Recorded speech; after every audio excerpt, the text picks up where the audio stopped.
Voy, hozir. Assalomu alaykum. Assalomu alaykum. Do'stim, yaxshimisiz do'stim? Yaxshilarmi? Siz emisiz?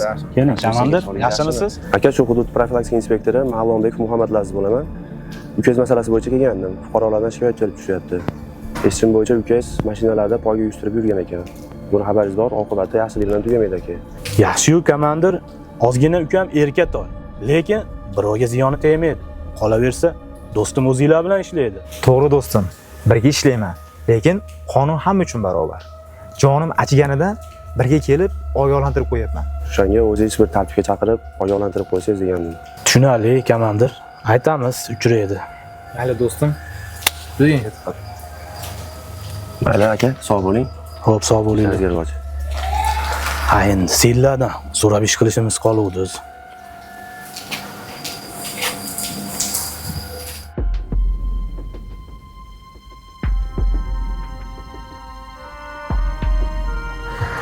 Jafar, Nega? qalaysan?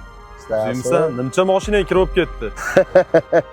Sen buni kirligiga qarama. Seni Savdiro Aravini bir deganda olib qo'yadi. Akani puliga mo'yka qilib olib, qarillasing yo'limi yana? Jafar, bilasan-mi? Tekinga bosmayman. Tikanni men bor. Qara, kim Mo'sta oldigacha birinchi borsa, iPhone 17 ni tikaman. Yutsang seniki. Bu gaping boshqa. iPhone'im ikkita bo'lar ekan endi. Kelishdik. Kelishdik bo'lmasa. Labbay o'g'lim, onam bilan ujun qilgani. Ha, bo'pti, ehtiyot bo'lib borib, tezda qaytinglar. Xo'p.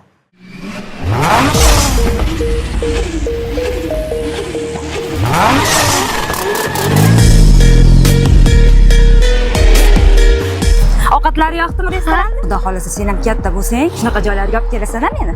Katta bo'lsang kim bo'lasan? Onajon, birinchi bo'lib sizni hojilarga olib boraman. Keyin ichki ishlar xodim bo'lib vatanimni qo'riqlayman. Niyatingga yet bolam. Yur ketdik uyga.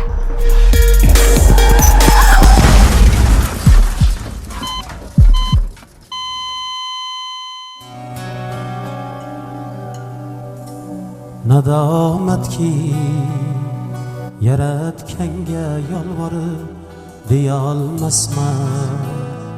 Murg'ak jonim qaytib ber, ular seni o'ldirdi endi borib hammasini Allohimga aytib ber.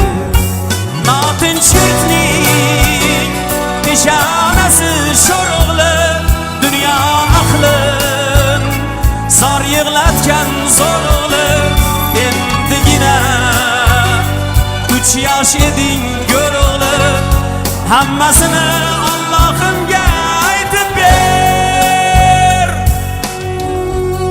Aytgin barcha shaytonga ulfatlarni yosh boshingga tushgan g'am kulfatlarni o'laksalar izlagan kalxatlarni hammasini Allohimga aytib ber.